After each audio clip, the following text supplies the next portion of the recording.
Pertama, tingkatan tahap kultivasi.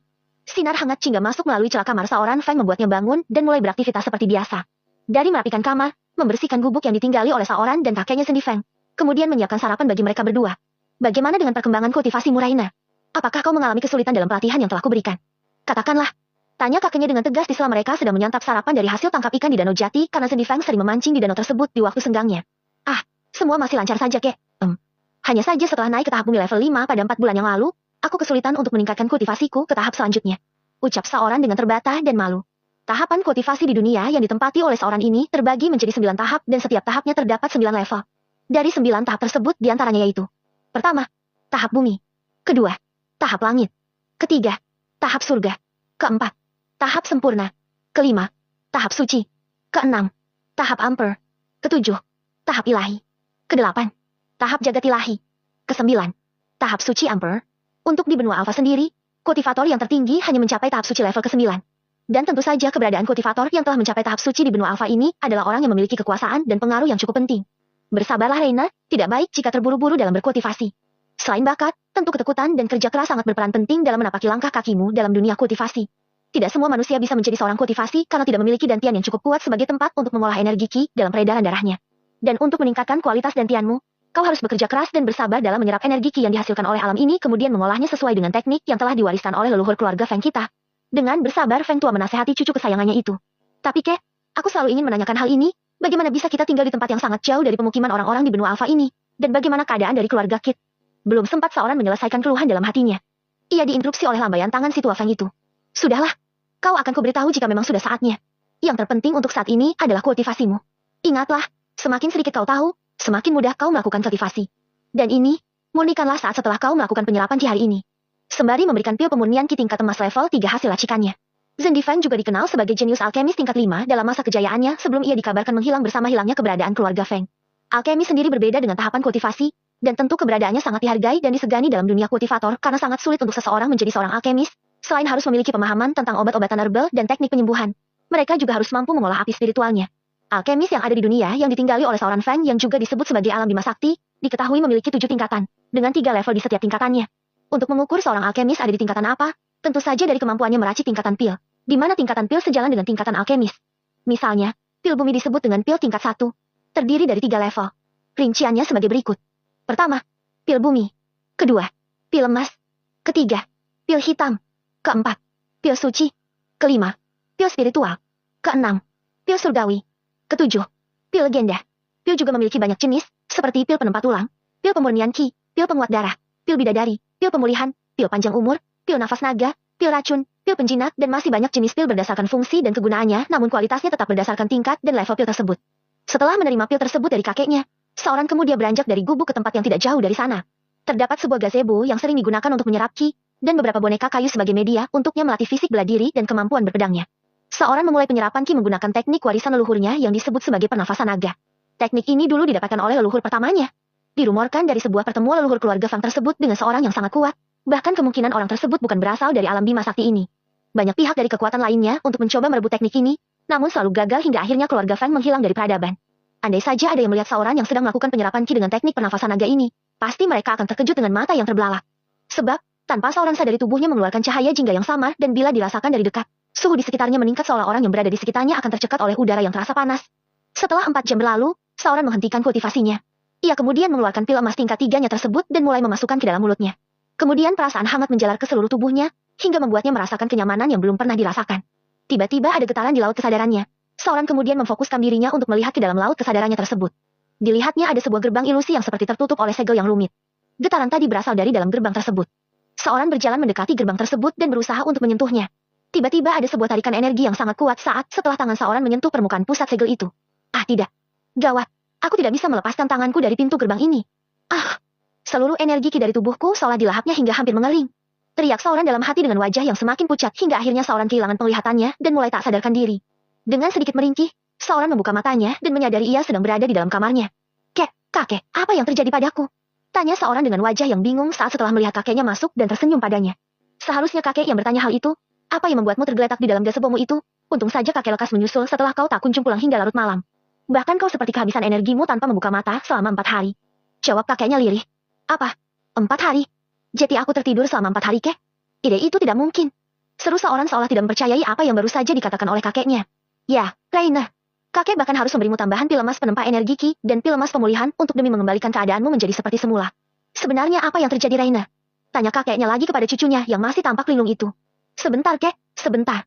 Seorang mencoba untuk mengingat kembali peristiwa yang terjadi sebelum ia kehilangan kesadarannya. Kedua, perjalanan seorang Feng. Setelah beberapa saat terdiam hening, seorang perlahan mengingat kembali kejadian sebelumnya dan menceritakan semua pada si tua Feng. Sontak nafas si tua Feng tak beraturan, berhembus dengan memburu bahkan dadanya mengembang dan mengempis dengan cepat dan tergesa. Dengan cepat dia mencengkram kedua pundak seorang dan menatap tajam mata cucu kesayangannya itu lalu berseru. Reina, cepat katakan. Apakah yang kau katakan itu benar adanya? Dan apalagi yang kau alami selain energimu diserap? Apa respon dari segel yang ada pada gerbang misterius itu? Cepat katakan, Reina. Tenanglah kakek, tenangkan dirimu. Ah, kau hampir meremukan tulang pundakku ini, kek. Ringi seorang sembari menahan cengkraman kakeknya. Hahaha. Maafkan kakek Reina. Kakek terlalu gugup dan penasaran. Apakah yang terjadi padamu benar seperti apa yang kupikirkan? Jelas si tua Feng pada cucunya sembari menenangkan diri dan mulai mengingat kenangan masa lampau untuk memahami kembali informasi yang pernah dia ingat. Seperti yang telah kukatakan tadi, kek, semua itu benar adanya. Dan tak ada lagi yang kuingat selain energiku diserap habis dan membuatku kehilangan kesadaran karena jumlah ki dalam tubuhku yang hampir kering. Dan menurut kakek apa yang terjadi pada diriku, kek? Sambung seorang. Jika tidak salah, itu adalah segel zaman kuno yang biasanya digunakan untuk menyegel sebuah energi misterius yang ditinggalkan oleh kultivator tangguh sebelum menemui azalnya. Dan segel itu akan selalu melayang bahkan melintas ruang dan waktu hingga ia menemukan tubuh yang cocok untuk berintegrasi, dan dalam prosesnya ia membutuhkan energi yang basah. Mungkin ini adalah alasan melambatnya kultivasimu, Reina, dan kau harus merahasiakan ini dari siapapun. Jelas si tua Feng pada cucunya dengan tegas. Apakah itu berbahaya dan akan mengambil alih tubuhku, kek? Tanya seorang dengan wajah pucat dan cemas. Hahaha, kau jangan khawatir, Reina. Itu tidak akan berbahaya untukmu. Justru itu akan sangat berguna suatu saat nanti dalam perjalanan kultivasimu. Bersabarlah dan terus bekerja keras. Si tua Feng berusaha untuk menenangkan cucunya itu. Si tua Feng pun meninggalkan seorang sendirian di dalam kamarnya yang kembali termenung terhadap rentetan yang terjadi padanya. Jadi inilah yang selalu menghambat perkembanganku. Aku jadi penasaran benda apa sebenarnya itu. Baiklah, aku akan kembali untuk berlatih, apalagi pembukaan pendaftaran penerimaan murid baru di sekte Langit Biru yang merupakan salah satu dari 4 sekte terbesar di benua ini. Tentu aku akan bersaing dengan banyak calon murid di sana. Aku harus terus berusaha meningkatkan kultivasiku. Monolog seorang untuk menyemangati dirinya. Di dalam benua Alpha, ada beberapa kekuatan yang menjadi pilar dan keberadaan yang disegani oleh kekuatan di benua lainnya. Di antaranya yaitu 4 sekte besar, 6 klan, 5 keluarga bangsawan, 3 pavilium, dan sebuah kerajaan yang mengatur pemerintahan dan politik di benua Alpha. Selain sekte Langit Biru dari 4 sekte yang terbesar, ada juga sekte Rembulan yang hanya menerima murid wanita, sekte Laut Misterius yang terletak di ujung utara benua, dan sekte Istana Haus Darah yang dirumorkan telah melakukan kultivasi dengan cara menghisap energi darah dari lawannya dan kerap kali mengalami konflik dengan sekte Langit Biru. Untuk klan yang ada di benua ini, ada klan Pedang Kembar, klan Tongkat Sakti, klan Raja Wali Emas, klan Naga Hitam, klan Bukit Barisan, dan klan yang paling disegani bahkan terkenal sampai pada benua lainnya ialah klan Naga Surgawi. Klan Naga Hitam adalah pecahan dari klan Naga Surgawi yang dimana pernah konflik dan terjadi keributan internal dan akhirnya membentuk klan sendiri pada 200 tahun yang lalu. Keberadaan suatu benua tidak akan berjalan stabil tanpa adanya sebuah pemerintahan yang menjadi tonggak tatanan kekuatan yang sistematis. Dan pemerintahan di benua Alpha itu berada dalam kekuasaan kerajaan Xuancheng, dan kini yang menjadi Raja ke-8 Xuancheng adalah Raja Qincheng yang merupakan anak tunggal dari raja sebelumnya. Selain kerajaan Xuancheng, benua Alpha juga didukung oleh keberadaan 5 keluarga bangsawan, yaitu keluarga Yun, keluarga Qing, keluarga Wang, keluarga Ye, dan keluarga Bai. Selain bekerja sama dengan kerajaan Xuancheng, kelima keluarga bangsawan ini juga menjalin hubungan dengan 3 pavilium besar yang merupakan cabang dari benua suci yaitu Pavilium Longmeng yang bergerak di bidang perdagangan dan pelelangan, Pavilium Persatuan Alkemis yang tentu bergerak dalam jual beli herbal dan pil, dan Pavilium Penempaan Artefak yang bergerak di bidang pemesanan dan jual beli atribut artefak kultivator. Setelah malam tiba, seorang menghentikan kultivasinya dan kembali ke gubuk untuk beristirahat. Tanpa terasa waktu terus berjalan hingga tiba saatnya untuk melakukan pendaftaran. Butuh waktu sekitar 2 minggu untuk melakukan perjalanan agar sampai ke puncak bukit besar, di mana sekte itu berada di tengah kota Langit Biru. Seorang akan melakukan perjalanan seorang diri. Karena kakeknya ingin dia mensapatkan pengalaman setelah sekian lama tak pernah diizinkan keluar dari Danau Jati dengan bermodalkan peta besar benua Alpha yang diberikan oleh kakeknya. Reina, bawalah ini bersamamu. Sembari memberikan sebuah cincin penyimpanan. Apa ini, kek? Dan apa fungsinya? Seorang mengambil pemberian kakeknya dan melihatnya dengan cermat. Itu adalah cincin penyimpanan luar angkasa. Teteskan darahmu di sana untuk membuat kontrak dan alirkan energimu ke dalamnya. Jelas kakek pada seorang. Seorang melakukan seperti apa yang dikatakan oleh kakeknya. Basis. Wow, aku merasakan gelombang di laut kesadaranku, kek. Seolah itu berkesinambungan dengan cincin ini, dan kok setelah aku pakai menjadi tidak terlihat, kek? Seru seorang yang kebingungan. Hahaha, itu adalah cincin penyimpanan luar angkasa yang merupakan artefak kelas surgawi Reina. Kau akan bisa melihatnya saat kau mengalirkan energimu dan kesadaranmu ke dalamnya untuk melihat atau memasukkan dan mengeluarkan barang dari sana. Tapi orang lain tidak akan bisa melihatnya. Dengan senyum tipis di bibir si tua Feng menjelaskan pada cucunya yang sedang terkagum-kagum akan kemampuan artefak barunya. Wah, itu luar biasa, kek. Apakah semua kultivator memilikinya? Tanya seorang. Kau akan tahu nanti, Reina. Sekarang lihatlah di dalamnya. Ada ratusan ribu pil dari tingkat 2 sampai tingkat 5 dengan beraneka ragam jenis yang telah aku ajarkan padamu. Ada jutaan batu spiritual, dan ratusan juta keping emas. Serta ada beberapa artefak yang akan kau pahami seiring berjalannya waktu, juga beberapa slip giok yang berisi teknik tingkat raja hingga tingkat surgawi yang sekarang belum bisa kau pelajari. Itu semua adalah peninggalan orang tuamu. Jaga dan pergunakan sebagaimana mestinya. Tetaplah rendah hati dan berhati-hati di setiap perjalanan kultivasimu. Ingat Reina, tidak ada yang bisa kau andalkan selain dirimu sendiri, jadi selalulah untuk waspada. Kakek akan menantikan perkembanganmu. Sekarang pergilah. Pesan si tua Feng pada seorang. Mereka berpeluk erat sebelum berpisah. Seorang mulai meneteskan air matanya. Kek, jagalah kesehatanmu. Aku akan berusaha untuk membuatmu bangga nantinya. Ucap seorang sambil sesenggukan. Ah sudahlah Reina, kau adalah lelaki. Jangan mudah mengeluarkan air matamu. Pergilah. Mereka pun berpisah. Seorang memulai perjalanannya ke sekte langit biru. Berhari-hari ia melakukan perjalanan dengan menaiki dan menuruni perbukitan, membelah hutan dan menyeberangi puluhan sungai. Setelah 5 hari terus berjalan berdasarkan arahan dari peta yang diberikan kakeknya, seorang menemukan sebuah pemukiman. Ketiga, sampai di kota langit. Sebuah desa yang terlihat cukup ramai dan di depan pintu gerbang desa tersebut tertulis sebuah nama desa musim semi. Seorang mulai melangkahkan kakinya melewati gerbang desa itu dan mulai mencari tempat untuk mengisi perutnya yang selama ini hanya memakan kelinci atau ayam hutan saja. Tidak lama kemudian seorang menemukan sebuah kedai sederhana namun cukup ramai di dalamnya. Terdapat banyak pengunjung di dalamnya. Seorang mengedarkan pemandangan ke sekeliling kedai itu hingga seorang lelaki parubaya menghampirinya dengan sedikit membungkuk. Silahkan Tuan Muda, silahkan masuk dan biarkan kami menyiapkan apa yang ingin Tuan Muda pesan. Lalu seorang dipersilahkan masuk dan duduk di sebuah meja kosong, kemudian lelaki parubaya itu berbalik menyiapkan pesanan yang diminta oleh seorang. Apa kau sudah mendengarnya? Pembukaan pendaftaran sekte langit biru akan segera dibuka. Kalau tidak salah mulai minggu depan sudah bisa mendaftarkan diri. Dan waktu pembukaannya hanya sampai 2 minggu. Tidak jauh dari meja seorang. Seorang pria berumur sekitar 20 tahun berbaju hitam dan berjubah merah dengan kumis tipis sedang berseru kepada temannya. Oh iya. Aku pun mendengarnya. Untung saja keponakanku telah mencapai tahap bumi level 5 di usianya yang masih 13 tahun. Karena kualifikasi awal saja, peserta harus sudah mengurungkan niatnya untuk masuk ke sekte itu jika kultivasinya di bawah tahap bumi dan umurnya lebih dari 16 tahun. Sambung temannya di sebelahnya dengan pakaian yang sama, sepertinya mereka dari suatu komplotan atau sekte kecil. Karena di benua alfa, selain 4 sekte besar, masih banyak sekte menengah dan sekte kecil yang patut diperhitungkan. Apa kau berniat mendaftarkan keponakanmu itu ke sekte langit biru Rendi? Kenapa tidak kau masukkan saja pada sekte lembah neraka kita? Seorang wanita parubaya yang ada di sebelahnya bertanya dengan wajah yang kesal. Hahaha, bukan begitu Arini. Kau tentu tahu. Apa keuntungannya jika salah satu keluarga kita bisa memasuki salah satu sekte terbesar di benua ini? Paling tidak, kita bisa memanfaatkan itu. Rendi memberikan alasan untuk menenangkan temannya itu. Bukankah adikmu yang paling kecil juga sudah masuk ke sekte Haus Darah Pet 2 tahun yang lalu? Apa kau lupa? Lanjut Rendi pada Arini yang dijawab dengan anggukan kepala oleh Arini dan temannya yang lain. Seorang hanya fokus makan dan mendengarkan saja sebagai informasi yang dibutuhkan. Karena saat ini dia sangat membutuhkan banyak informasi di dunia luar untuk memahami segala kondisi yang ada sebelum dia melanjutkan perjalanannya. Setelah selesai makan dan beristirahat, seorang tidak berencana untuk mencari penginapan. Tapi dia langsung melanjutkan perjalanannya untuk mengejar waktu yang memang sudah tak lama lagi pendaftaran penerimaan murid baru di sekte langit biru akan dibuka. Setelah 2 jam berjalan menjauhi pemukiman desa musim semi tersebut, tiba-tiba seorang menghentikan langkahnya dan berbicara tanpa menoleh ke belakang. Apakah masih kurang jauh kalian mengikutiku? Keluarlah. Hahaha, aku tidak menyangka. Bocah kemarin sore yang bahkan kultivasinya masih di tahap bumi level 1 mampu merasakan keberadaan kami. Kalau begitu, cepat berikan semua yang kau miliki. Kami tidak akan mengotori tangan ini dengan mencabut nyawamu nak. Cepatlah.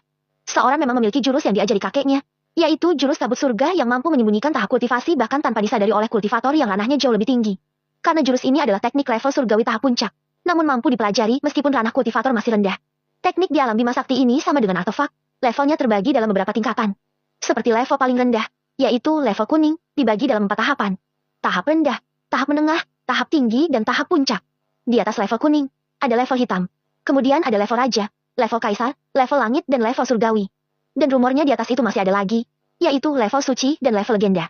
Tapi jangankan 2 level itu, untuk menemukan teknik atau artefak level kaisar saja sangat langka di benua ini.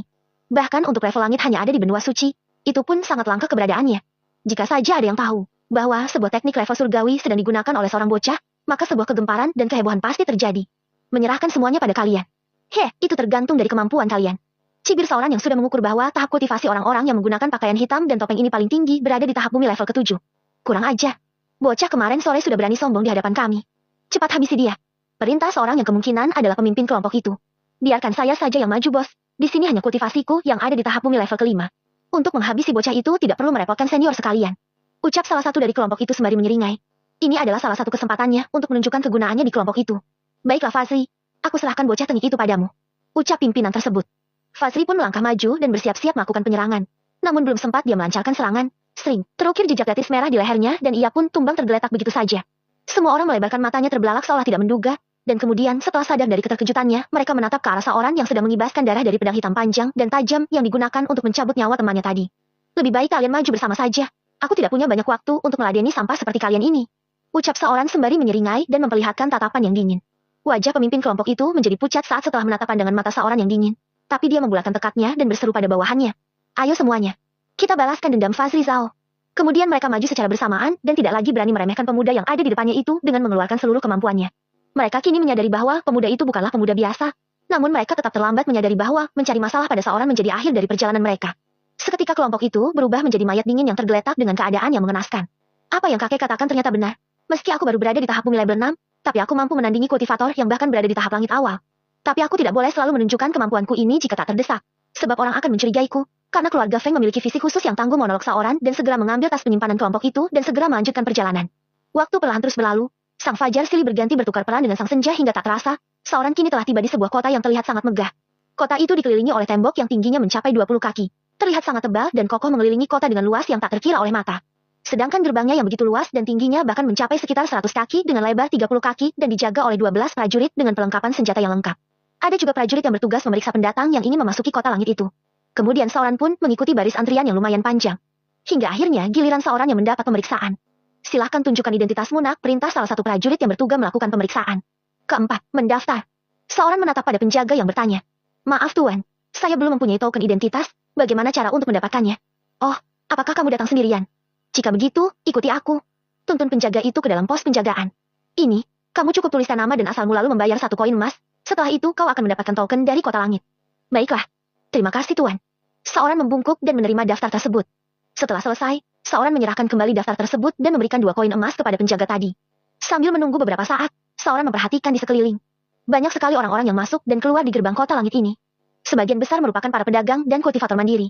Juga ada beberapa anak muda seumuran dengannya yang ditemani oleh orang tuanya. Kemungkinan juga untuk mendaftar ke sekte langit, sebab waktu pendaftarannya memang sudah dibuka dari beberapa hari yang lalu. Cepat minggir. Apa kau ingin mati? Tiba-tiba terdengar teriakan dari seorang kusir yang menunggangi kereta mewah. Wajahnya sangat bengis dengan alis dan kumis yang tebal. Terlihat sebuah golok yang besar di pinggangnya, sangat cocok dengan penampilannya yang kekar tinggi dan besar. Dengan ditarik oleh seekor monster spiritual berkepala harimau berbulu merah dan ekor naga yang bersisik, sepertinya membawa seorang tuan muda di dalam kereta tersebut. Hei Zhao Feng.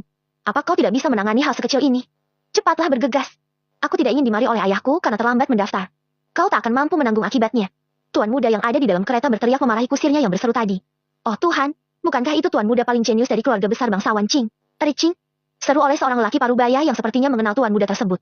Sepertinya benar. Kereta mewah dengan monster spiritual harimau naga api yang membawanya memang identik dengan keluarga besar bangsawan Qing. Ucap seseorang yang tidak jauh dari lelaki parubaya tadi. Selain dikenal jenius, beliau juga terkenal dengan kearoganannya. Sebab beliau adalah putra satu-satunya dari kepala keluarga besar bangsawan Qing, Shun Shiqing. Dengan umurnya yang masih 12 tahun ia telah mencapai tahap bumi level 8. Sepertinya beliau akan menjadi calon kuat dari Raja Pemula pada tahun ini jika ia ikut mendaftar di sekte langit. Timpal temannya. Wajah Zhao Feng pun menjadi masam setelah dimarahi oleh tuan mudanya. Bababah, tuan, maafkan keteledoran saya. Cepat minggir. Kemudian dia menjalankan kembali kereta mewah itu tanpa melihat seorang kakek yang ada di depannya. Melihat kakek itu yang hampir ditabrak oleh monster spiritual harimau naga api tersebut, seorang spontan bergegas menyelamatkannya. Beruntung masih belum terlambat. Setelah menyelamatkan kakek tadi, seorang melihat kereta yang melaju dengan cepat sambil menggelengkan kepala. Kakek tidak apa-apa? Tanya seorang pada sang kakek yang terlihat gemetaran. Terima kasih tuan muda. Kau telah menyelamatkanku yang renta ini. Ucap lirih sang kakek tua. Tidak masalah kek. Hanya saja lain kali hati-hati ya kek. Balas seorang kemudian kembali untuk mengambil tokennya. Setelah beberapa saat akhirnya penjaga tadi membawakan sebuah token kepada seorang. Dengan sambil tersenyum ia memberikan kepada seorang. Ini tokenmu. Selain sebagai identitas, kau juga bisa mendaftar di sekte langit. Sebab tanpa identitas, kau tak akan mungkin dapat mendaftarkan diri. Tujuanmu ke sini untuk ikut serta mendaftar di sekte langit kan? Tanya penjaga itu. Ah benar tuan. Terima kasih atas bantuannya. Selain token ini, apakah ada syarat lain untuk mendaftar? Tanya seorang kepada penjaga. Ini. Di sana tertulis semua syarat untuk mendaftar di sekte langit. Penjaga menyerahkan selembaran kertas pengumuman kepada seorang. Sekali lagi terima kasih banyak tuan, ucap seorang sembari mengepalkan tangan dan membungkuk kepada penjaga. Penjaga pun mengangguk dan tersenyum. Anak ini sangat sopan dan berjiwa penolong. Aku yakin dia pasti memiliki kualifikasi untuk masuk ke sekte. Hanya saja tahap kultivasinya. Sayang sekali. Apapun yang terjadi, kau harus tetap optimis dan semangat, apalagi dengan umurmu yang masih muda. Tentu masih banyak memiliki kesempatan dan peluang di masa depan. Ujar penjaga itu kepada seorang yang mengira tingkat kultivasi seorang berada pada tahap bumi level pertama. Tentu saja penjaga itu tidak menyadari seorang selalu menggunakan jurus tabut surga karena itu adalah satu-satunya teknik surgawi tingkat puncak yang dikuasai seorang saat ini. Seorang tersenyum dan pergi menuju sekte langit yang ada di tengah-tengah kota langit. Setelah berjalan setengah jam lebih sembari melihat keadaan kota langit, seorang telah berada di depan sebuah gerbang yang tidak kalah besarnya dari gerbang kota langit. Hanya saja di kedua sisi gerbang terdapat patung dewa yang terukir indah dengan memegang tongkat trisula di tangan kanan dan perisai di tangan kiri masing-masing. Tanpa seorang sadari kedua patung tersebut terpasang formasi pelindung yang sangat menakutkan yang disebut dengan formasi 81 penjaga dewa dan merupakan formasi tingkat atas. Formasi sendiri terbagi dari beberapa tingkatan. Formasi yang dikenal di alam Bima Sakti hanya ada 3 tingkatan, yaitu formasi biasa, formasi tingkat atas dan formasi suci yang sudah sangat langka. Namun sebenarnya, masih ada formasi di atas tingkatan itu yang telah menghilang keberadaannya, yaitu formasi tingkat dewa dan di atasnya lagi ada formasi tingkat surgawi. Setelah menatap dan mengagumi dengan puas, seorang kemudian melihat seorang wanita yang terlihat berumur 30 tahun namun masih sangat cantik sedang duduk sembari membolak-balik banyak lembaran kertas. Seorang pun mendekat dan bertanya sambil membungkukkan badan. "Permisi senior, aku hendak mendaftar sebagai murid baru di sekte langit biru. Mohon arahannya senior." Wanita itu hanya melirik dan mengamati sebentar, kemudian menggelengkan kepalanya dengan malas sembari berkata, "Syarat kultivasi tingkat minimal tahap level 5. Apakah kau tidak tahu hal sesederhana itu?" Kemudian wanita itu kembali melanjutkan kesibukannya. "Ah, aku lupa. Maafkan aku." Kemudian seorang melepaskan jurus kabut surganya sambil tersenyum malu. Sontak wanita itu kaget dan membatin. Bagaimana mungkin? Bocah ini dapat menutupi tingkat kultivasinya tanpa sepengetahuanku. Kemudian melihat seorang dari atas hingga ke bawah. "Apa kau datang sendirian?" tanya wanita itu setelah selesai dan tersadar dari keterkejutannya. "Benar senior, aku datang hanya sendiri," jawab seorang. "Baiklah, tunjukkan identitasmu." Kemudian menerima sebuah token dari seorang. "Baiklah, kau bisa datang besok pagi di sini karena pendaftaran akan ditutup sore ini dan besok adalah ujian penerimaannya. Kau juga perlu membayar biaya pendaftaran sebanyak 2 koin emas." "Terima kasih senior," ucap seorang. Kemudian pergi setelah selesai menerima token pendaftaran. Seorang hendak mencari penginapan terlebih dahulu untuk beristirahat dan mengisi perutnya. Kelima, ruang misterius. Keesokan pagi bersamaan dengan terbitnya sang mentari di ufuk timur, seorang telah berdiri di gerbang sekte menunggu arahan dari petugas penerimaan murid baru bersama ratusan ribu pendaftar lainnya. Seorang kagum dan antusias dengan riuh suara perbincangan dari para calon murid sekte langit biru yang memang didominasi oleh remaja yang masih sangat muda dan paling tinggi tingkat kultivasinya berada pada tahap pumi level ke-9. Tiba-tiba terdengar suara pria yang menggelegar dan diiringi dengan tenaga dalam agar menjangkau keseluruhan peserta. "Dengarkan semuanya. Aku adalah Hyundai, penatua luar yang bertugas untuk memimpin proses ujian penerimaan murid baru sekte langit biru tahun ini. Berdasarkan data pendaftaran kalian yang telah kuterima, semuanya berjumlah 874.251 orang peserta terdiri dari 506.319 laki-laki dan sisanya wanita." Setelah jeda sejenak sembari memandang keseluruhan peserta dengan senyum tipis di bibirnya, ia kembali melanjutkan. "Aku harus menyampaikan bahwa ujian yang akan kalian lewati ada 3 tahap. Tahun lalu dari jumlah yang lebih banyak dari kalian, hanya 68 murid yang lolos ujian. Presentase yang sangat kecil karena hanya para jenius dari yang jeniuslah yang mampu melewati ujian ini. Baiklah, langsung saja kita mulai. Untuk ujian pertama, kalian harus melewati gerbang utama sekte langit biru ini. Suatu formasi ilusi khusus diatur untuk menguji tekad dan pikiran kalian. Jika kalian berhasil masuk, kalian akan dianggap lolos. Jika tidak, kalian akan dilempar keluar oleh formasi itu. Tenang saja, formasi itu tidak akan membahayakan kalian." Setelah selesai menyampaikan penjelasan, Penatua Yun langsung mengatur peserta agar memulai satu persatu. Lebih dari 1 jam berlalu, dan dari setengah peserta yang diuji hanya 5.000 peserta yang berhasil lolos.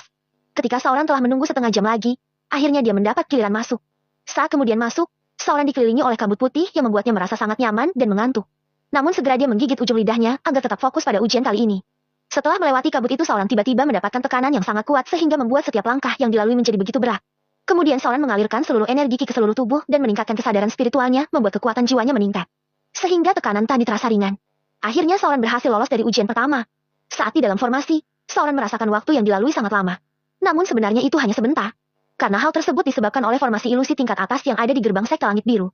Waktu pun terus berlalu, hingga 3 jam lebih dan ujian pertama telah selesai.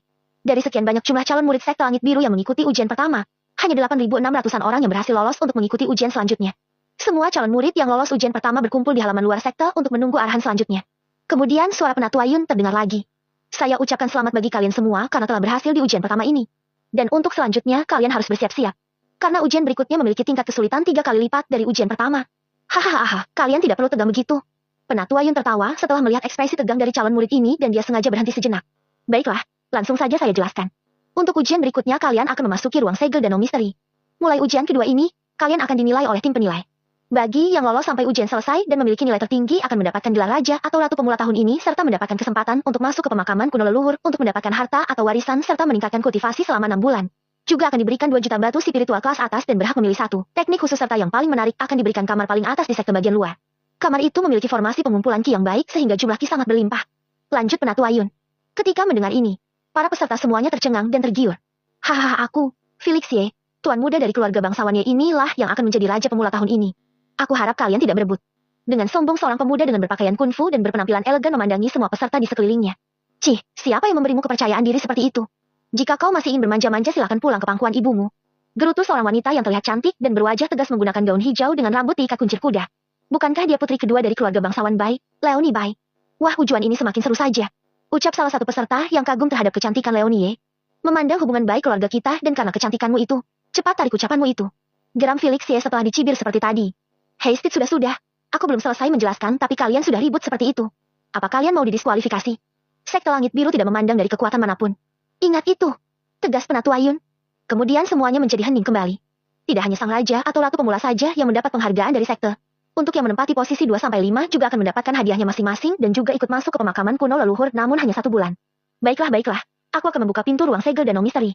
Bagi kalian yang bertahan di atas 30 menit, maka digolongkan jenius biasa. Jika bertahan di atas 45 menit digolongkan jenius kuat. Mampu bertahan di atas 1 jam, dianggap sebagai jenius luar biasa. Jika mampu bertahan di atas 2 jam dianggap sang jenius super. Namun jika ada yang bertahan di atas 3 jam, maka dianggap sebagai jenius langka. Untuk bisa dianggap lulus ujian kedua, kalian harus mampu menyandang sebagai jenius luar biasa. Di bawah itu, maaf kalian belum beruntung. Hahaha, bagaimana? Ada pertanyaan. Sembari memandang ke seluruh peserta, Penatua Yun tersenyum penuh makna. Izin bertanya Penatua Yun. Apakah ada sebutan jenius di atas jenius langka? Seorang peserta wanita bertanya. Ia terlihat sangat anggun dan cantik bahkan memiliki kultivasi tahap bumi level ke-9. Hahaha, jangan konyol nak. Bertahan sampai 2 jam saja, kalian akan sangat tersiksa. Bagaimana bisa ada yang mampu bertahan di atas 4 jam? Penatua Yun memegang perutnya sembari tertawa. Asal kau tahu, pendiri sekte Langit Biru saja bertahan hanya sampai 3 jam 40 menit. Dan beliau berkesempatan menerobos ke tahap Emperor setelah mengundurkan diri dari jabatannya dan menjadi leluhur sekte.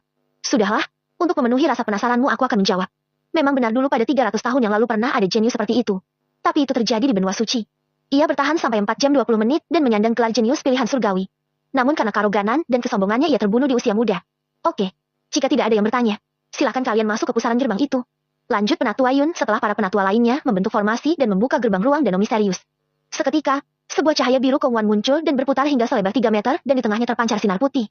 Salah satu peserta mulai melompat dan tersedot ke dalam pusaran ruang misterius itu. Seketika diikuti oleh peserta lainnya. Keenam, segel kuno hancur. Seluruh peserta telah masuk ke dalam ruang misterius itu. Menyisakan para penatua dan para petugas yang merupakan murid senior sekte bagian luar. Di sebuah tempat yang tinggi dari depan sebuah pavilium, ada 4 lelaki parubaya dan seorang wanita berumur sekitar 40 tahun. Berdiri dan mengamati setelah mulainya ujian kedua. Bagaimana Patriark En? Apakah menurutmu ada harapan untuk kandidat yang akan mewakili sekte ini memasuki tanah terlarang yang akan dibuka dalam waktu dekat ini? Terlebih, 4 tahun lalu, banyak murid baru yang menjadi korban dari keganasan murid dari sekte Istana Haus Darah. Bahkan mereka berkoalisi dengan junior dari klan naga hitam untuk menghabisi murid dari sekte kita. Seorang pria parubaya yang memiliki mata minimalis berkumis tipis dengan jenggot yang panjang memutih dengan rambut diikat ke atas. Dia adalah Penatua Agung. Bing Chen bertanya pada seorang pria yang masih terlihat gagah dengan tubuh kekar. Wajah tegas dan tampan yang bukan lain merupakan Patriark ke-12 sekte Langit Biru Zhuang En. Ia terlihat seperti pria yang berumur 35 tahun padahal usianya telah mencapai 215 tahun. Dengan tingkat kultivasi telah mencapai tahap suci level 9 puncak. Dan aku juga mendengar 2 bulan yang lalu saat penerimaan murid baru dalam sekte Istana Haus Darah. Seorang murid baru mampu membangkitkan garis keturunan darah iblis sehingga dalam sebulan mampu meningkatkan kultivasi hingga ke tahap langit level 7, dari tahap bumi level 9. Timpal seorang wanita di sebelahnya yang bernama Cynthia Lin yang merupakan penatua divisi intelijen. Wanita tersebut memiliki tatapan mata yang tajam, tubuhnya sungguh indah, tinggi dan sempurna serta memiliki suara yang cukup menawan di telinga. Itu karena dia memiliki teknik pesona level kaisar tahap menengah. Namun ia selalu mengenakan topeng yang hanya memperlihatkan matanya saja. Sementara 2 lelaki lainnya yang merupakan penatua dari divisi alkemis dan divisi artefak hanya mengamati dan mendengarkan dengan seksama. Aku juga berharap kita bisa menemukan bibit unggul dalam ujian penerimaan murid baru kali ini. Dan juga, jangan ragu untuk menyediakan sumber daya pada mereka. Sebab, pembukaan tanah terlarang hanya mengizinkan kultivator di bawah tahap langit level 9 saja yang bisa memasuki. Apalagi juga ada batasan usia. Ucap Patriark En sembari berpikir. Andai saja putraku masih berumur 17 tahun. Kita pasti tidak akan serisau ini. Renung sang Penatua Agung. Penatua Agung memang memiliki anak yang masih berumur 19 tahun, yang merupakan anak keempat dari 4 bersaudara yang bernama Ryo Chen. Ryo Chen termasuk seorang jenius yang luar biasa. Ia memiliki mata ilahi yang sangat langka dan kini telah mencapai tahap surga level ke-5. Benar Penatua Chen, sayang sekali pembukaan tanah terlarang tidak terbuka setiap tahun, melainkan 4 tahun sekali. Timpal Kendayang, penatua divisi alkemis yang akhirnya ikut bersuara. Selagi mereka sedang bercengkrama, di sisi lain, seorang dan peserta tersisa telah berada di posisi masing-masing dalam danau misteri dengan keadaan lotus dan mengontrol peredaran energi dalam tubuh mereka. Danau misteri ini sangat luas bahkan tak terlihat dari ujung satu sisi ke sisi lainnya. Airnya tidak berwarna dan diselimuti oleh kabut putih yang sangat tebal. Tidak ada sinar mentari di sana, namun tetap ada cahaya remang mengelilingi daerah ini. Jumlah di dalam danau misteri ini sangat padat bahkan terlampau padat. Awalnya para peserta yang tersisa ini merasakan nyaman dan mampu menyerap energi ki yang menyebar di danau ini. Namun lambat laun, seolah ruang dalam dantian mereka telah sesak dan kesulitan untuk mengolah energi ki ini menjadi energi ki murni yang bermanfaat untuk tubuh. Sehingga, penyerapan yang awalnya terasa nyaman, perlahan menjadi tekanan tersendiri bagi peserta ini. Setelah 30 menit lebih, beberapa peserta sudah mulai kehilangan kesadarannya karena energi ki ini telah mulai mengganggu keseimbangan yang ada dalam peredaran ki pada tubuhnya sehingga menyerang lautan kesadaran mereka. Kemudian formasi langsung mengirim mereka keluar dari ruang rahasia ini. 40 menit telah berlalu, Kini peserta yang terlempar keluar telah mencapai 5.000 lebih. Waktu telah memasuki 1 jam, namun kini peserta yang tersisa tidak mencapai 1.000 orang. Berbeda dengan peserta yang lainnya. Entah mengapa, tanpa ada yang menyadari, tubuh seorang dikelilingi oleh sinar jingga yang tidak terlalu nampak.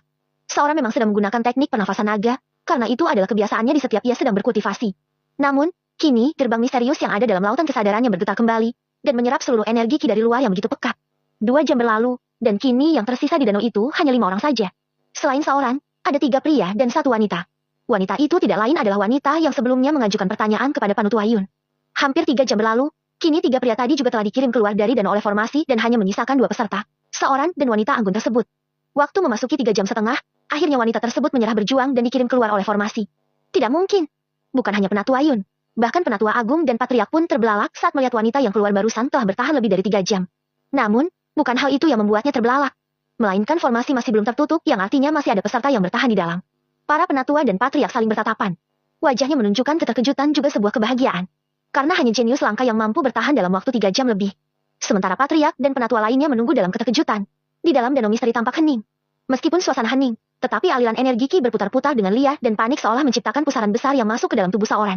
Di dalam laut kesadaran seorang, getaran pintu misterius semakin mengguncang bahkan muncul retakan pada area segel kuno itu. Jika saja bukan karena keberadaan energi ki yang begitu melimpah, mungkin saja seorang akan kembali pingsan karena kehabisan energi. Setelah 4 jam berlalu, segel pada pintu misterius dalam lautan kesadaran seorang mulai muncul tanda-tanda kehancuran. Dan sesaat setelah itu, dua akhirnya segel kuno itu hancur hingga membuat pintu terbuka dan mengeluarkan sinar 9 warna yang sangat menyilaukan. Beberapa saat ketika sinar 9 warna itu meredup, muncul sosok roh astral dengan jubah putih panjang. Sosok roh astral itu merupakan seorang yang terlihat berumur sekitar 65 tahun lebih dengan rambut dan jenggot panjang dan berwarna putih. Ia melayang di atas lautan kesadaran seorang. Kemudian mengarah ke seorang perlahan membuka matanya namun berpandangan lurus. Ketika matanya terbuka, terlihat kedua mata sosok roh astral itu sangat dalam bagaikan dasar jurang kuno yang menakutkan namun terpancar aura dan cahaya 9 warna dari kedua bola mata sosok roh astral itu. Setelah dia melirik ke arah seorang sejenak, kemudian sosok roh astral itu menatap ke sekeliling sudut area dan bergumam. Laut kesadaran manusia. Ketujuh, ujian terakhir. Saat memahami kondisi di sekitar, sosok roh astral itu kembali menatap ke arah seorang yang sedang kebingungan dan tetap dalam keadaan waspada sembari tersenyum. Setelah ribuan tahun berlalu, kini yang tersisa hanyalah sisa energi spiritual dari kehidupan masa lampau. Siapa namamu bocah manusia? Dan apa yang sedang kau lakukan dalam ruang kecil yang telah disegel ini? Sosok roh astral itu bertanya kepada seorang. Namaku seorang yang mulia, seorang Feng. Seorang menjelaskan semua kondisi dan alasan mengapa dia sedang berada di sini. Alam Bima Sakti. Ternyata dunia yang sangat jauh. Setelah bergumam, sosok roh astral itu akhirnya juga menceritakan siapa dan apa sebenarnya sosok roh astral dirinya kepada seorang. Dia adalah sisa energi spiritual yang tersisa dari seorang mantan kaisar dewa, sebutan kultivator dengan basis tertinggi dari dunia asalnya. Dia bernama Kaisar Dewa Tang Xuangqin. Setelah dikepung dan dijebak oleh musuh-musuh besarnya, sebelum menghembuskan nafas terakhir, ia sempat memotong sedikit energi spiritual miliknya tanpa diketahui oleh musuhnya. Sehingga setelah ribuan tahun berlalu, akhirnya energi spiritual itu melekat pada saat menjelang kelahiran seorang. Itu bisa terjadi juga dikarenakan tubuh unik seorang yang cocok dengan sisa energi spiritual yang tersisa itu. Setelah mengamati seluruh tubuh milik seorang, Kaisar Tang sedikit terkejut. Aku sungguh tidak menyangka. Di dunia asing ini terdapat tubuh spesial seperti ini yang bahkan sangat langka dalam jutaan tahun di dunia asalku. Tubuhmu ini disebut atau dikenal dengan tubuh Kaisar Mulia di dunia asalku. Hanya saja sepertinya belum mengalami kebangkitan garis darah saja. Sambil menggaruk-garuk jenggotnya yang gatal, Kaisar Tang terlihat sedang menilai. Seorang masih belum mengerti dengan apa yang dikatakan oleh sosok yang ada di depannya ini. Maaf yang mulia. Panggil saja aku Tang Xuang, Reina. Lagi pula kini kita telah menjadi satu kesatuan. Sebab yang tersisa dariku hanyalah sepenggal ingatan spiritual. Potong Kaisar Tang pada seorang. Baik Senior Tang, aku hanya bingung. Apa yang dimaksud dengan tubuh mulia dan apa yang belum bangkit Senior? Lanjut seorang dengan memanggilnya Senior karena tidak pantas rasanya ia menyebut nama. Sembari menganggukkan kepala, Kaisar Tang memberikan penjelasan. Tubuh mulia adalah salah satu dari tubuh dengan tingkat tertinggi, puluhan ribu tahun yang lalu di dunia asalku. Ada yang mampu membangkitkan tubuh mulia dan dia menjadi kaisar tertinggi selama 9.000 tahun tanpa tanding. Itu adalah prestasi yang sangat mengagumkan. Jika tubuh mulia dapat dibangkitkan seutuhnya, ia memiliki kekuatan spiritual bawaan, memiliki kemampuan menetralisir semua jenis racun kelas tinggi, bahkan tubuh mulia yang dalam keadaan puncak, kekerasannya tidak dapat dibandingkan dengan artefak level legenda. Namun, tubuh mulia juga tidak mudah untuk ditingkatkan hingga tahap puncak. Tubuh mulia memiliki 3 tahap, yaitu tubuh tahap pemula, tubuh tahap menengah dan tubuh tahap puncak. Dan untuk meningkatkan ke tahap berikutnya adalah hal yang sangat sulit, dan mungkin tidak semua pemilik tubuh mulia yang mampu meningkatkan hingga ke tahap puncak. Jelas Kaisar Tang? Mata seorang berbinar mendengar penjelasan Kaisar Tang. Lalu bagaimana caranya membuat tubuh mulia membangkitkan garis darahnya Senior? Apa yang harus aku lakukan? Hei, jangan terburu-buru. Kau beruntung Rainer karena kita dipertemukan. Yang pasti, kau perlu meningkatkan tahapan kultivasimu terlebih dahulu. Untuk saat ini, tubuhmu hanya akan meledak jika membangkitkan garis darah tubuh muliamu dengan hanya tahapan kultivasimu saat ini. Dan aku meminta maaf. Sepertinya keberadaanku selama ini sangat menghambat kultivasimu. Tapi tenang. Sekarang keadaannya sudah berbeda. Dengan keberadaanku di lautan kesadaranmu, Aku akan membantumu mengolah energi Qi guna meningkatkan basis kultivasimu lebih cepat dan kokoh di setiap tahapannya. Jelas Kaisar Tang sembari tertawa karena menyadari wajah Rainer yang mulai menyalahkannya. Selama percakapan mereka berdua, waktu berjalan dengan lambat di luar. Kini, Sauron melakukan kultivasi dengan bantuan arahan Kaisar Tang dari laut kesadarannya. Energi Qi di sekeliling Sauron masih saja bergejolak dan membentuk pusaran hisap ke arah tubuhnya. Namun kali ini berbeda, tidak lagi mengarah ke pintu gerbang di lautan kesadaran Sauron seperti sebelumnya. Melainkan berputar dan terus meningkatkan energi murni dalam dantian Sauron, hingga tidak lama dari itu. Dor, dor, dor, terdengar ledakan teredam energi dalam tubuh Sauron yang menandakan ia telah melakukan penerobosan sebanyak 3 kali. Kini Sauron merasakan kekuatan energi Qi dalam tubuhnya melonjak pesat. Dia menyadari kultivasinya telah mencapai tahap bumi level 9 puncak. Sauron pun tersenyum puas dan terus melanjutkan kultivasinya. Sementara itu, di luar formasi, Penatua Yun. Apa terjadi masalah? Penatua Agung dengan wajah khawatir telah tiba di sebelah Penatua Yun yang kali ini bertugas sebagai ketua penanggung jawab ujian murid baru. Tidak mungkin Penatua Agung. Aku telah memastikan semuanya baik-baik saja. Sepertinya memang masih ada yang bertahan di dalam ruang itu. Meski ia tidak percaya dengan hal tersebut. Namun tidak ada alasan lain yang ditemukan akan fenomena yang sedang terjadi. Bagaimanapun, waktu telah menunjukkan 4 jam 30 menit lebih, tapi formasi masih terus beroperasi. Hal ini belum pernah terjadi sepanjang sejarah bahkan di benua lain di alam Bima Sakti ini. Penatua Yun, untuk keamanan, lebih baik hentikan pengoperasian ruang khusus ini agar murid yang masih bertahan di dalam segera dibawa keluar. Aku tidak ingin hal ini menimbulkan perhatian dari kekuatan pihak lain. Kemudian sampaikan kepada yang lain bahwa terjadi kesalahan pada formasi. Perintah Patriark melalui transmisi suara. Setelah menerima perintah langsung, Penatua Yun kemudian memberi arahan kepada petugas lainnya. Di dalam formasi, Sauron merasakan keadaan sekelilingnya mulai meredup dan tubuhnya seperti ditarik keluar oleh suatu kekuatan dan akhirnya ia tiba di antara murid lainnya yang berhasil lulus ujian kedua ini. Sauron melihat sekelilingnya, di mana semua mata melihat ke arahnya. Ia hanya menunduk sembari tersenyum tipis seolah-olah telah melakukan sebuah kesalahan. Hei, apa ada sesuatu di wajahku? Sauron tidak tahan lagi dengan tatapan semua orang akhirnya bertanya. Baiklah semuanya, dengarkan aku. Kini Penatua Yun memecah kecanggungan ini dengan suaranya. Selamat untuk kalian yang berhasil lulus ujian kedua ini. Meski terjadi sedikit kendala dalam formasi, namun semua yang melewati batas waktu yang ditetapkan dinyatakan lulus. Untuk mempersingkat waktu, penilaian akan diumumkan di akhir ujian saja dan jumlah peserta yang bertahan sampai saat ini hanya tersisa 920 peserta. Untuk ujian terakhir kali ini, kalian lihat di depan kalian ini ada sebuah cermin spiritual. Penatua Yun menunjuk pada sebuah cermin panjang setinggi 2 meter di atas batu hitam kuno yang telah disiapkan oleh petugas. Cermin ini disebut sebagai cermin Fawihang dan merupakan artefak level Kaisar tahap puncak. Cermin ini akan menunjukkan bakat yang ada pada diri kalian. Tidak perlu khawatir dengan tingkat akurasi dari artefak ini.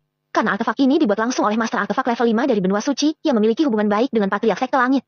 Setelah kalian berdiri di depan cermin Fawihang ini, kalian cukup memasukkan energi spiritual kalian ke dalam cermin.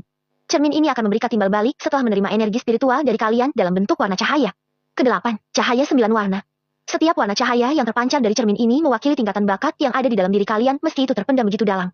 Warna untuk bakat yang paling rendah ke yang paling tinggi diantaranya yaitu merah, jingga, kuning, ungu, biru, hijau, dan putih. Kalian cukup mencapai warna kuning saja untuk dapat dinyatakan lulus dari ujian terakhir ini. Tapi jangan salah, meski terlihat mudah dan simpel, justru di ujian terakhir inilah yang benar-benar akan dengan kejam mengeliminasi kalian. Kenapa? Itu dikarenakan bakat adalah sesuatu yang tidak dapat dipaksakan dan itu murni dipengaruhi oleh keberuntungan. Berbeda halnya dengan tingkatan kultivasi. Mungkin latar belakang keluarga kalian mampu untuk mendukung peningkatan dari kultivasi karena ketersediaan sumber daya yang melimpah. Tapi bakat tidak bisa dirubah. Meski terdengar sedikit tidak adil, tapi itu tidak dapat dipungkiri. Sebab masa depan seorang kultivator dipengaruhi oleh bakat untuk dapat mengukur sejauh mana seorang itu melangkah dalam kultivasinya. Agar tidak memakan waktu terlalu banyak, kita langsungkan saja ujian ketiga ini dari sekarang. Tungkas Penatua Yun untuk segera memulai ujian ketiga ini dan meninstruksikan petugas agar mengatur barisan peserta. Kini terlihat seorang pemuda dengan wajah tegang melangkah ke hadapan cermin dan segera menyalurkan tenaga spiritual ke dalam cermin sebagaimana yang diarahkan petugas.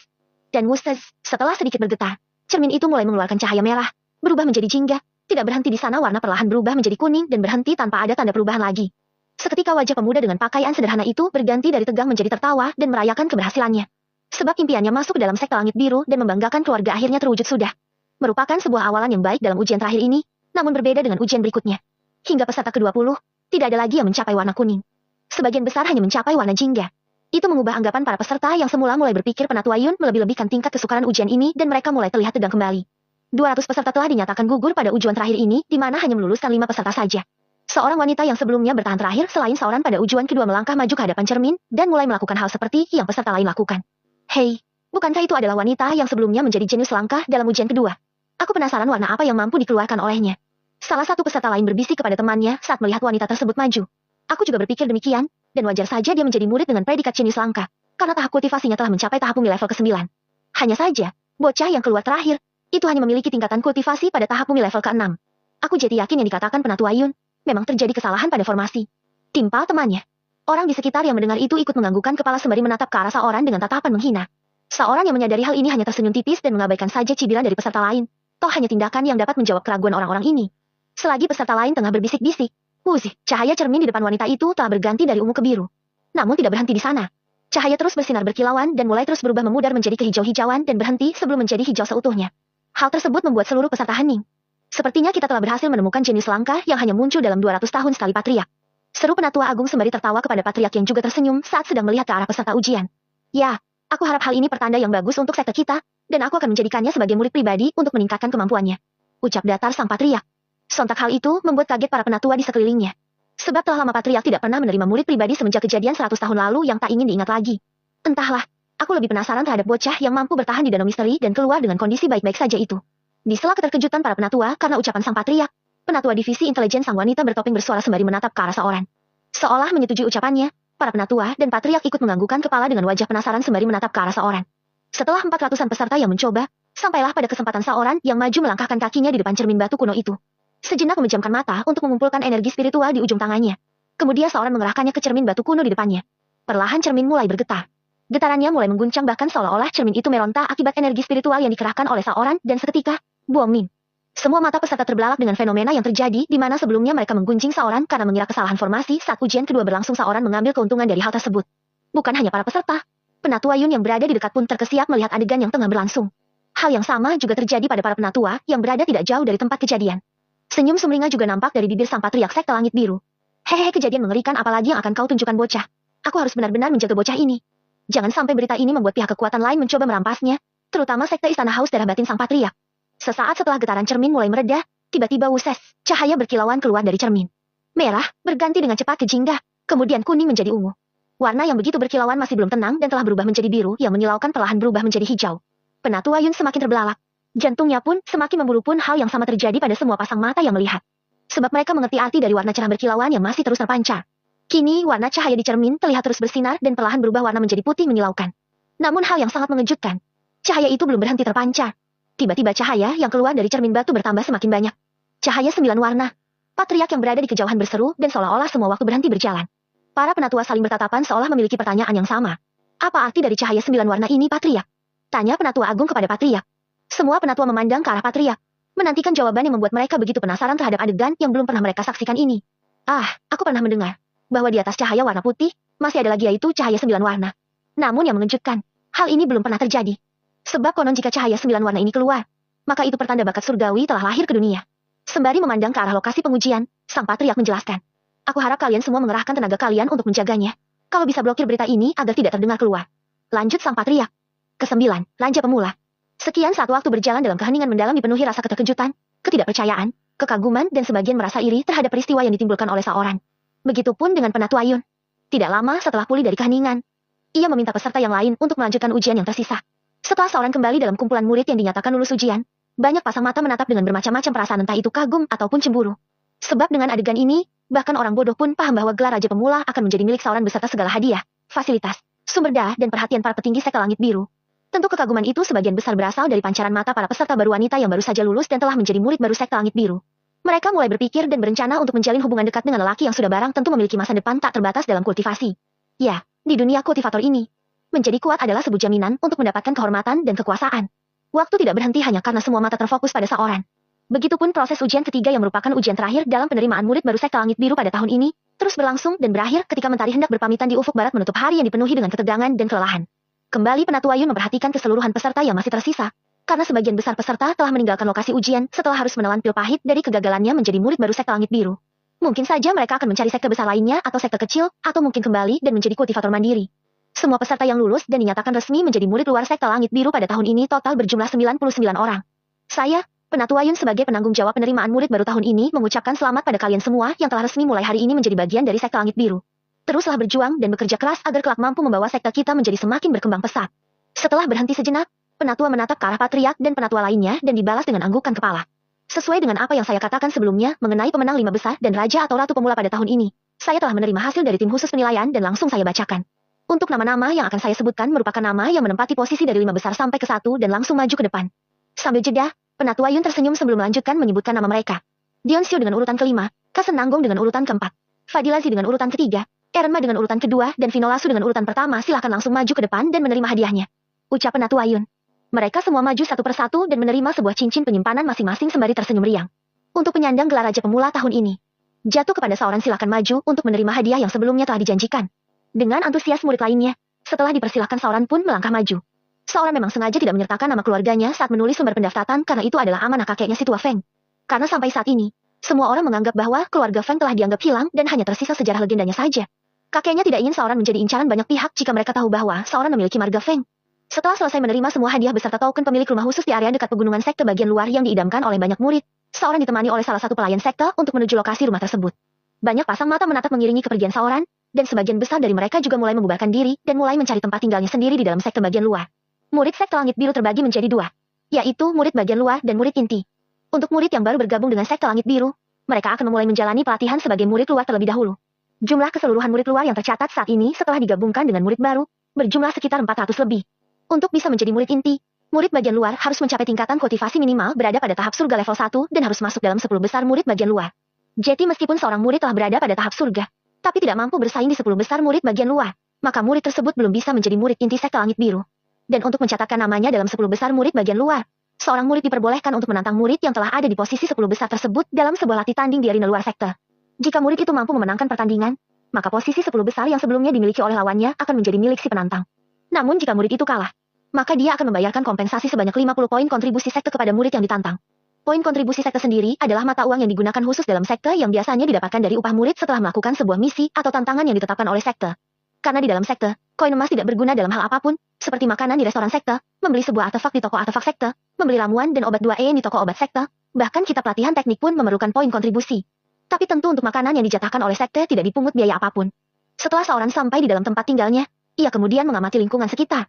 Persis seperti apa yang disampaikan oleh penatua Yun sebelumnya. Energi Ki yang ada di dalam sini terasa begitu pekat.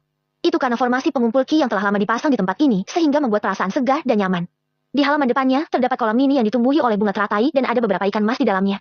Sedangkan pemandangan belakangnya begitu asri dan indah dengan berdiri sejajar gunung-gunung yang teramat tinggi dan diselimuti oleh kabut putih dikelilingi oleh pohon cemara yang rindang. Sekte langit biru sesuai dengan rumornya, begitu besar dan luas. Padahal ini hanyalah wilayah bagian luar sektenya saja. Setelah puas mengamati lingkungan di sekitar, seorang duduk dan mengingat kembali keseluruhan yang terjadi hari ini. Seorang melihat cincin penyimpanannya yang didapatkan sebagai hadiah dari gelar yang didapat sebagai Raja Pemula. Meskipun seorang memiliki banyak harta yang tak bisa dibandingkan dengan hadiah ini, namun itu tetap membuatnya tersenyum. Ia berpikir sekte begitu murah hati dengan memberikannya banyak tambahan batu spiritual dan poin kontribusi sekte sebanyak 2.500. Ini merupakan kekayaan yang tidak dimiliki oleh murid baru lainnya. Selain itu, seorang juga mendapatkan beberapa tanaman herbal kelas menengah dan pil emas. Seorang kemudian menelan beberapa pil emas dan segera mengambil sikap lotus untuk memulihkan energinya. Ke-10, teknik level suci. Sinar samantari pagi mengiringi hari dan semangat baru di dalam sekte langit biru, di mana hari ini cuaca terlihat begitu cerah bahkan tanaman spiritual yang ada di sekitar sekte menari-nari tertiup angin musim semi. Seorang pemuda tampan tengah duduk bersila dengan sikap lotus dikelilingi oleh aura yang begitu arogan dengan cahaya jingga yang mengelilingi di sekitar tubuh pemuda itu di dalam sebuah bangunan rumah sederhana namun dikelilingi oleh energi Ki yang pekat di sekitarnya. Ya, pemuda tampan itu adalah seorang Feng yang sedang melakukan kultivasi dengan teknik pernafasan naga di tempat tinggal barunya. Bumumzes, terdengar ledakan teredam dari tubuh seorang menandakan ia telah melakukan penerobosan. Setelah beberapa saat seorang mengkonsolidasikan energi Ki pada ranahnya yang baru meningkat, seorang perlahan membuka mata dan tersenyum puas. Hahaha, berkat teknis pernafasan naga dan arahan dari Senior Tang, penyerapan dan pemurnian energi Ki di dalam tubuhku terasa lebih mudah tanpa hambatan. Dan sekarang tingkat kultivasiku telah langsung mencapai tahap langit level 1 puncak bahkan dengan jumlah energiku yang begitu melimpah aku merasa mampu menandingi lawan dengan 5 tahapan lebih tinggi dariku. Apa yang dikatakan seorang bukan karena kesombongannya, melainkan suatu kebenaran sebab dia memiliki energi dalam tubuhnya yang begitu melimpah, karena ukuran dan tian yang seorang miliki lebih besar dari kultivator biasa lainnya dengan ranah yang sama. Itu adalah salah satu kelebihan khusus yang dimiliki oleh tubuh mulia, bahkan sebelum garis darahnya dibangkitkan. Hai Zis, pemuda dengan kebanggaan besar memang hal yang baik.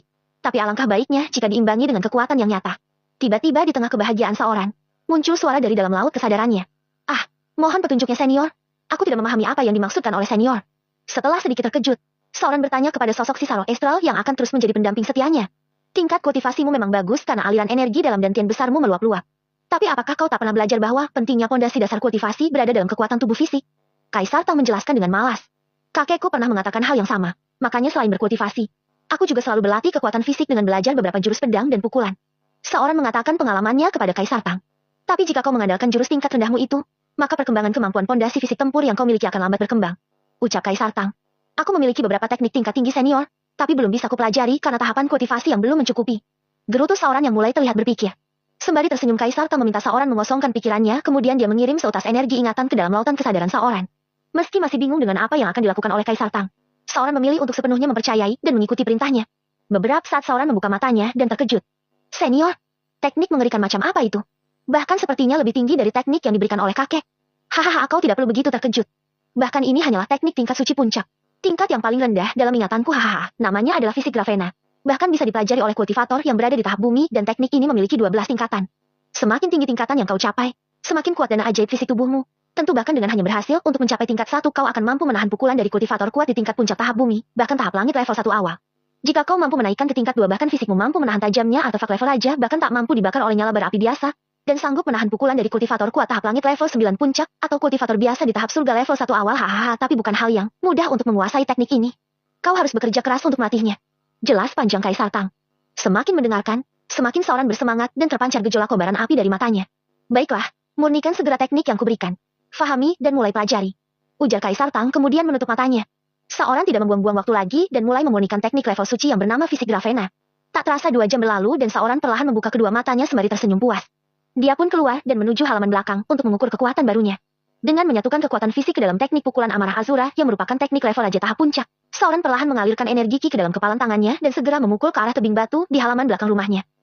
Sebelum pukulan mengenai tebing batu di depannya, aura kekerasan yang terpancar dari kepalan tangan seorang telah mampu meledakkan batu besar yang begitu kokoh dan setinggi seorang. Wah, tidak kusangka, setelah menyatukan teknik fisik dan pukulan, kekuatan pukulan amarah Azuraku 10 kali lipat lebih kuat dari sebelumnya bahkan setara dengan teknik surgawi, teknik fisik yang mengerikan. Ucap seorang sambil merayakan keberhasilannya. Dari dalam lautan kesadaran seorang, Kaisar Tang melihat semua yang dilakukan seorang sambil terkejut. Pada kehidupanku dulu, aku memiliki gelar jenius hebat yang langka.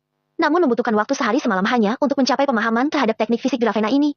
Tapi, bocah dari alam asing yang sekarang menjadi tempatku bersemayam sanggup mencapai pemahaman dan menguasai teknik fisik Gravena sampai pada tingkat 1 hanya dalam waktu berkisar 2 jam. Bakat yang mengerikan bahkan jika dia ada di alamku sebelumnya. Batin Kaisar Tang antara kaget dan tak percaya melihat pencapaian seorang. Seorang tentu tidak tahu dengan likiran Kaisar Tang. Dia masih hanyut ke dalam latihan yang dilakukan dengan menyatukan teknik fisiknya dan semua teknik pukulan serta teknik pedang yang dikuasai dan itu benar-benar memberikan efek yang membuat seorang kegirangan. Namun beberapa saat, seorang mendengar keributan yang berasal dari depan rumahnya. Seorang segera menghentikan pelatihan di halaman belakang rumahnya dan mulai melangkah ke sumber keributan yang terjadi. Apa kau yakin bocah itu hanya ada di tahap bumi level 9? Dan dia menjadi pemilik gelar raja pemula kemarin? Tanya seorang pemuda kepada 3 orang di sebelahnya. Pemuda itu berpenampilan arogan, memiliki bekas luka sayatan di pelipis kirinya dengan tubuh yang kekar dan setinggi 173 cm di usianya yang baru menginjak 17 tahun dan memiliki tingkatan kultivasi tahap langit level 6 pertengahan. Dia bernama Rogen dan telah 3 tahun berada di sekte murid bagian luar dengan menduduki posisi 9 di 10 besar murid bagian luar. Sedangkan 3 pemuda di sebelahnya adalah bawahannya, yang juga murid luar dan masih berada pada tahap langit level 2 puncak. Benar bos, namanya adalah seorang dan dia dikabarkan naik 3 tingkat kultivasi setelah keluar dari ujian kedua kemarin. Karena sebelumnya bocah itu hanya berada dalam tahap bumi level 6 bos. Ucap salah satu bawahan Rogen dan temannya yang lain ikut menganggukkan kepala. Maaf sebelumnya senior, mengapa kalian berteriak-teriak di depan rumahku? Apa tidak bisa bertamu dengan cara yang lebih beretika? Ada hal penting apa kiranya yang membuat kalian kesini sembari berteriak seperti wanita yang kehilangan anak? Ucap seorang dengan wajah yang tidak senang setelah mendengar teriakan 4 orang di depannya yang telah mengganggu waktu pelatihan seorang. Wahai bocah tengik, jaga bicaramu pada bos kami. Apa kau tak ingin melihat matahari lagi besok pagi? Serga seorang bawahan Rogen. Aku beri kau waktu 5 menit dan bergegas dari sini. Mulai sekarang rumah murid bagian luar ini adalah kepunyaanku. Rogen. Dengan arogan Rogen mengatakan keinginannya. Ke-11, mutiara berharga sekte. Maaf senior, tapi tempat ini telah diberikan kepadaku oleh sekte dan bagaimana bisa senior menginginkannya lantas aku harus memberikannya? Bukankah senior telah melewati batas? Seorang bertanya dengan retoris. Karena aku menginginkannya, maka itu menjadi milikku. Perkara batasan. Akulah batasan itu sendiri, salahkan saja kau yang terlalu lemah untuk menempati tempat yang tak seharusnya kau tinggali. Sebelum aku kehabisan kesabaran, segeralah bergegas bocah. Rogen masih teguh dengan kearoganannya. Sudahlah bocah kecil, kau turuti saja keinginan bos kami.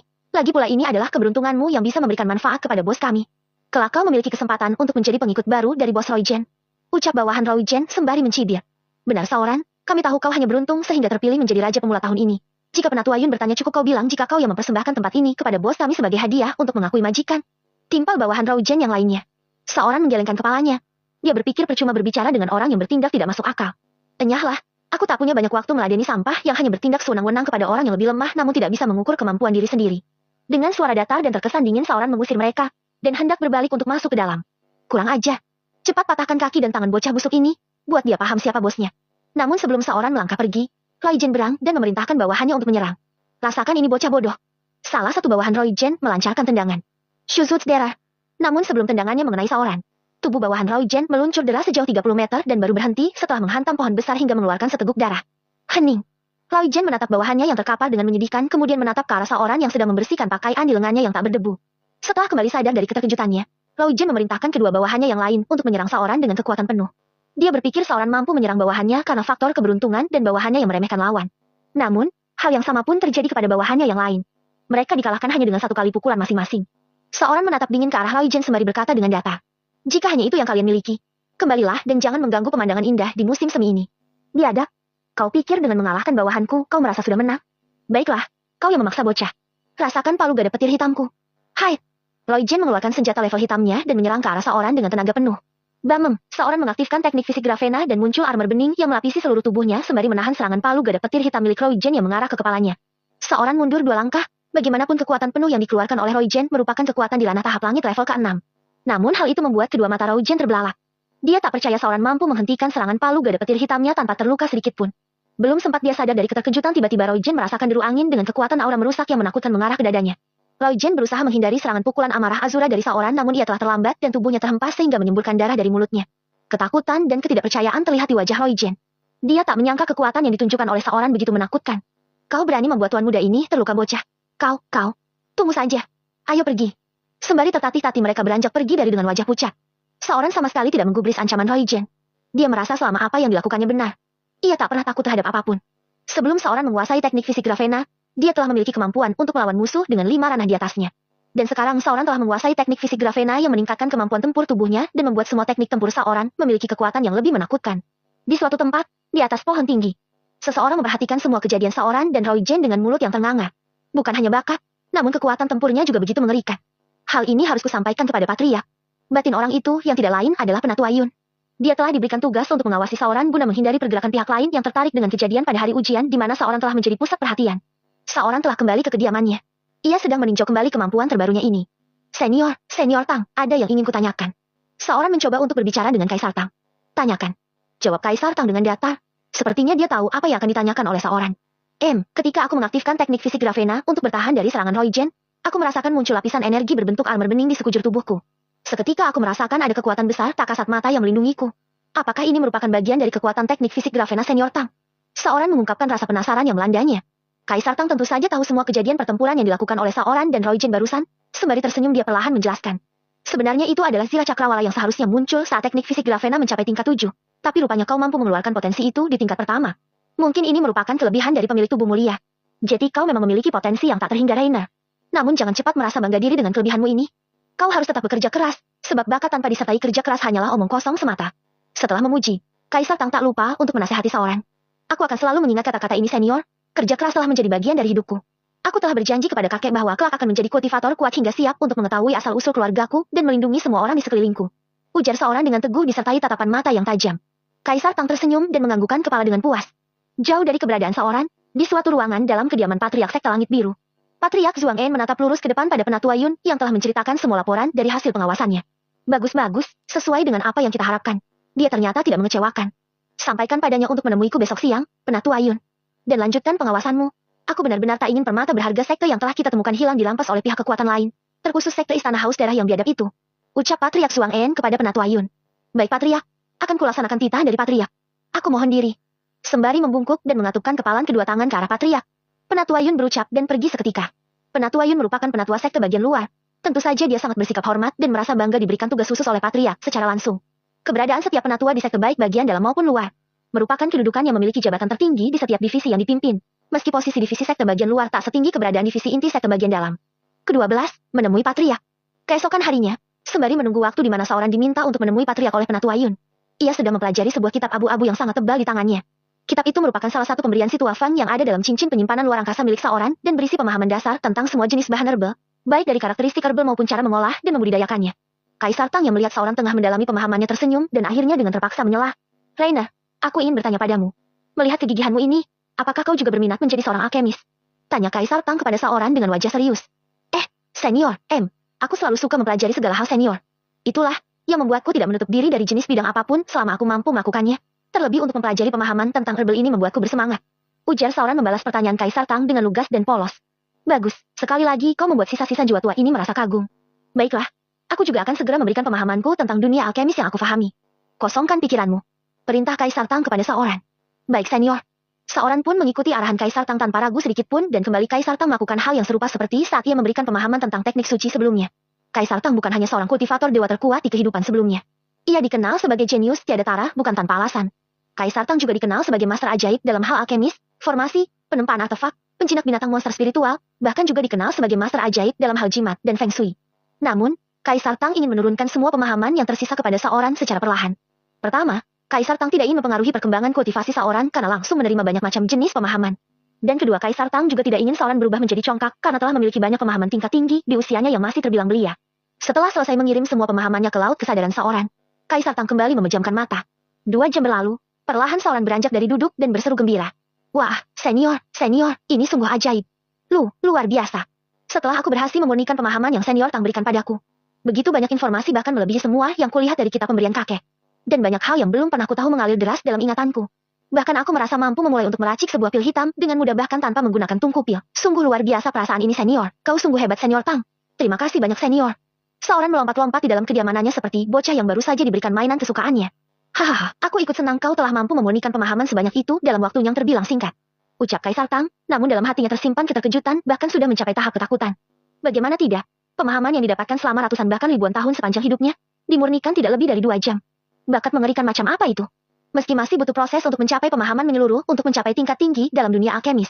Namun, dengan umur belia yang dimiliki oleh seorang, adalah rumor menggemparkan jika diketahui oleh dunia luar andai mereka tahu jika seorang mengatakan dengan mudah meracik pil hitam dengan mudah bahkan tanpa menggunakan tungku pil. Tapi ingat, masih butuh waktu untuk mengkonsolidasikan pemahamanmu ke dalam kemampuanmu Reina, terlebih kau hanya mengandalkan api spiritualmu. Akan lebih baik jika kau memiliki api sejati atau bahkan api suci, namun itu masih tergantung dengan nasib dan jodohmu. Ucap Kaisar Tang berusaha menenangkan euforia seorang yang menggebu-gebu. Tenang saja senior. Aku berjanji akan terus mencoba melatih dan mendalami pemahaman ini dan menggunakannya untuk hal yang benar. Seorang berjanji dan meyakinkan Kaisar Tang. Selang beberapa saat, akhirnya seorang pelayan menghampiri